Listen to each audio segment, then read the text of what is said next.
Good morning all of you. Class fifth, कैसे हैं आप सभी? चलिए, बहुत ही बढ़िया। अभी तक हम पाठ 9 एक माँ की बेबसी कविता पढ़ रहे हैं।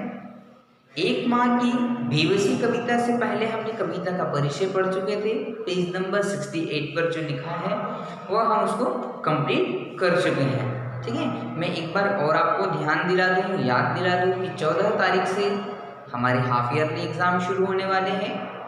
ठीक है, हाफ ईयरली एग्ज़ाम में पार्ट 10 तक आपको पूरा आएगा, तो आपको उसकी तैयारी रखनी है। ठीक है, पार्ट 9 अभी चल रहा है, 2 दिन में ये भी ख़त्म हो जाएगा।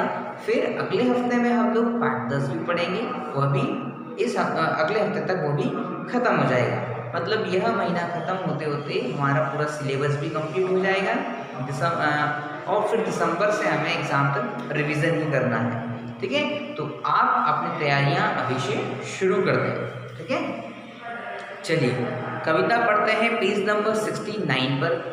न जाने किस अदृश्य पड़ोस से निकल कर आता था वह खेलने हमारे साथ। रतन जो बोल नहीं सकता था खेलता था हमारे साथ, एक टूटे खिलौने की तरह। देखने में हम बच्चों की ही तरह था वह भी एक बच्चा।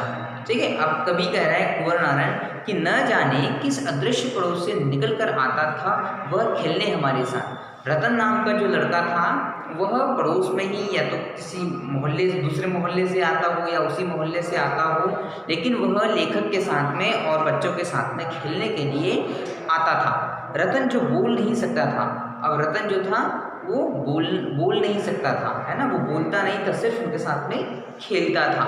एक टूटे खिलौने की तरह, देखने में हम बच्चों की ही तरह, है ना। एक टूटा हुआ खिलौना कैसा लगता है? अच्छा नहीं लगता है ना, टूटा हुआ खिलौना। तो कभी उसको एक टूटे हुए खिलौने की तरह कह रहा है कि रतन जो था देखने में हम सब बच्चों की तरह ही था, लेकिन वो एक टूटे हुए खिलौने की तरह था, है ना, जिसके साथ हम बहुत ज़्यादा खेल नहीं सकते थे। टूटे हुए खिलौने के साथ हम लोग खेलते नहीं है ना, तो वैसे ही रतन भी उन लोगों के साथ बहुत ज़्यादा नहीं खेलता था। देखने में हम बच्चों की ही तरह था वह भी एक बच्चा, लेकिन हम बच्चों के लिए अजूबा था क्योंकि हमसे भिन्न था। अजूबा मतलब एक अनोखा, है ना, एक विचित्र, एक अलग, एक यूनिक। ठीक है, अजूबा मतलब, ठीक है। तो लेकिन हम बच्चों के लिए अजूबा था। कौन था अजूबा? रतन था। किनके लिए? हम सब बच्चों के लिए जो खेलते थे, क्योंकि वह हमसे भिन्न था। भिन्न का मतलब होता है अलग, वह हम सबसे अलग था, इसलिए वह हमारे लिए अजूबा था, है ना। क्योंकि वह हम सब लोग बोल पाते थे, वह बोल नहीं पाता था। हम लोग बहुत मस्ती करते थे, वो बहुत ज़्यादा मस्ती नहीं करता था। हम बहुत ज़्यादा उछल कूद कर पाते थे, वो ज़्यादा उछल कूद नहीं कर पाता था। इन सारी चीज़ों में वो उनसे अलग हो सकता था। ठीक है, तो वो कहता कि क्योंकि हमसे भिन्न था। थोड़ा घबराते भी थे हम उससे, क्योंकि समझ नहीं पाते थे उसकी घबराहट को, न इशारों में कहीं उसकी बातों। अब कवि कहता है कि हम उसके साथ खेलने में थोड़ा सा घबराते थे। क्यों घबराते थे? क्योंकि वो बोल तो पाता नहीं था, तो वो हमसे इशारों में ही बातें करता था। ठीक है, तो कभी कभी हम उसके इशारों को समझ नहीं पाते थे। अब समझ नहीं पाते थे तो हमें घबराहट होती थी कि ये कहना क्या चाह रहा है, इसकी क्या इच्छा है, इसकी क्या मंशा है, यह हमसे क्या चाहता है, यह चीज़ें हम समझ नहीं पाते थे। इसलिए हम उससे थोड़ा सा घबराते थे, और वह हमसे थोड़ा सा विचित्र भी था, हमसे अलग था, हमसे भिन्न था।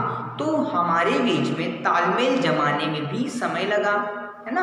हम साथियों को उसके साथ खेलने में भी समय लगा, उसको समझने में भी हमें समय लगता था, इसलिए हम उससे थोड़ा सा घबराते थे। न इशारों में कही उसकी बातों को, न उसकी भयभीत आंखों में हर समय दिखती उसके अंदर की झटपटाहट को। जितनी देर वह रहता पास बैठी उसकी माँ निहारती रहती उसका खेलना।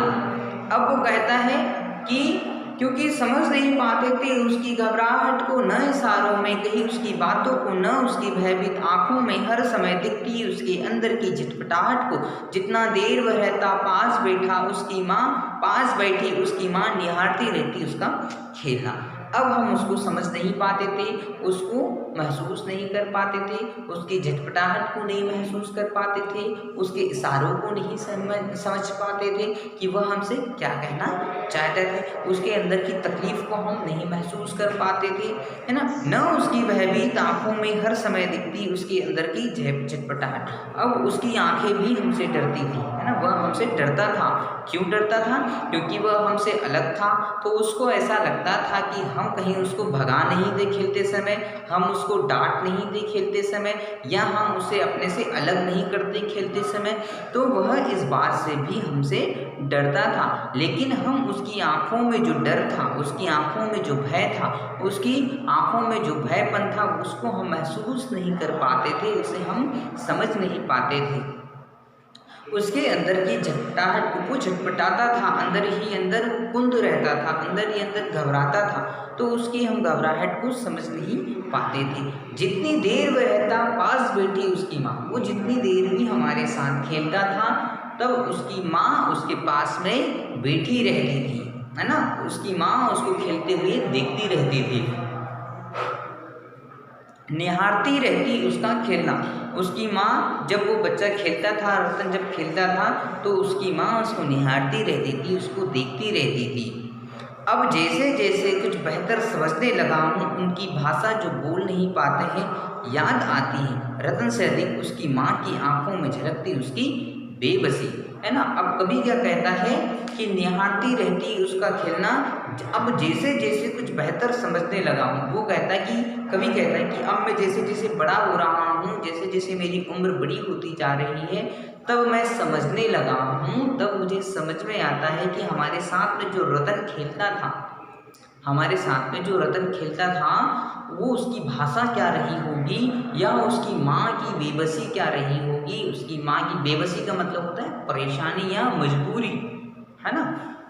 तो वो कहता है कि अब जैसे जैसे कुछ बेहतर समझने लगा हूँ, उनकी भाषा जो बोल नहीं पाते हैं, जो व्यक्ति गूंगे होते हैं, जो बोल नहीं पाते हैं, उनकी भाषा को अब मैं समझने लगा हूँ। वो जो इशारों में बातें करते हैं, उन इशारों को अब मैं समझने लगा हूँ। और रतन से अधिक, है ना, रतन के साथ तो समस्या थी ही कि वो बोल नहीं पाता था और हम उसकी भाषा को समझ नहीं पाते थे, लेकिन अब मैं उन लोगों की भाषा को समझने लगा हूँ जो बोल नहीं पाता, और उससे अधिक मुझे समझ में आता है रतन की माँ की आंखों में झलकती उसकी बेबसी। लेकिन अब मैं जब बड़ा हुआ हूँ, तो मेरे अंदर की संवेदनाएं जागी हैं, मेरे अंदर के भाव जागे हैं, तो मुझे समझ में आता है कि रतन की माँ के पास कितनी तकलीफ़ें थी, वो कितनी मजबूरी में बैठी होगी, है ना, उसको कितनी तकलीफ़ होती होगी कि उसका बेटा गूंगा है, उसका बेटा बोल नहीं पाता, उसका बेटा सामान्य बच्चों की तरह व्यवहार नहीं कर पाता, है ना। तो उसको ये बहुत ही तकलीफ़ होती है ना, कि उसका बेटा बाकी बच्चों से अलग है, बाकी बच्चों के साथ खेलने में भी अलग है ना। कई बार उसकी माँ को भी डर लगता था कि ये बच्चे मेरे बच्चे को अलग नहीं करते, क्योंकि वह बोल नहीं पाता था और अपनी बात को समझा नहीं पाता था। जब भी कोई खेल खेलता था, तो वह इशारों में ही बातें करता था, तो बच्चे भी कभी कभी उसका मजाक उड़ाते थे। इस मजाक उड़ाने वाली घटना से उसकी माँ को बहुत ही तकलीफ़ होती थी, वह बहुत ही परेशान होती थी, लेकिन वह मजबूर थी, है ना, कुछ कर नहीं पाती थी, क्योंकि वह उसका बेटा कुछ बोल नहीं पाता था, वह गूंगा था। तो अब हमें यहाँ पर बहुत सारे दृश्य सामने आते हैं कि जब हम बच्चे खेलते थे, तो क्या हमारे साथ भी कोई ऐसा बच्चा था जो कभी बोल नहीं पाया, या कभी खेलते समय लंगड़ाता हो, या कभी किसी का तकलीफ़ हो, या कोई अपाहिज हो, या जो शारीरिक रूप से विकलांग हो, जो मानसिक रूप से विकलांग हो, है ना। क्या हमारे साथ भी ऐसे कोई बच्चे थे? अगर थे तो हमने उनके साथ किस तरह का व्यवहार किया, है ना। ये सारी चीज़ें हमारे मन में उभर करके आती है ना, कि जब हम खेलते हैं तो हमारे खिलौने हमारे सामने आ जाते हैं, हम ग्राउंड पर खेलते हैं तो वो ग्राउंड हमारे सामने नज़र आता है, ठीक है। ये सारे दृश्य इस कविता में हमारे सामने आते हैं, ठीक है। तो आज की कविता को हम यहीं पर विराम देते हैं, यहीं पर रोकते हैं। आप इस कविता को एक बार देखिए, 2 बार देखिए, 3 बार देखिए, जब तक समझ नहीं आता है तब तक आप इस कविता के इस वीडियो को देखिए और समझिए, ठीक है। फिर कल से हम इसके प्रश्नोत्तर शुरू करेंगे, ठीक है। Thank you.